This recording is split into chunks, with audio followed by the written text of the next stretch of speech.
Calma, está tudo bem. Descansa, Maria. Eu cuido de vocês. Se o mundo vos odeia, sabei que primeiro me odiou a mim.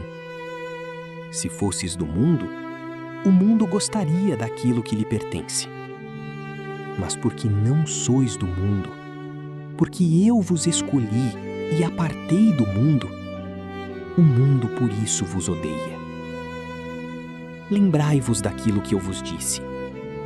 O servo não é maior que seu senhor.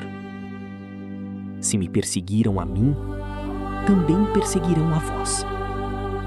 Se guardaram a minha palavra, também guardarão a vossa.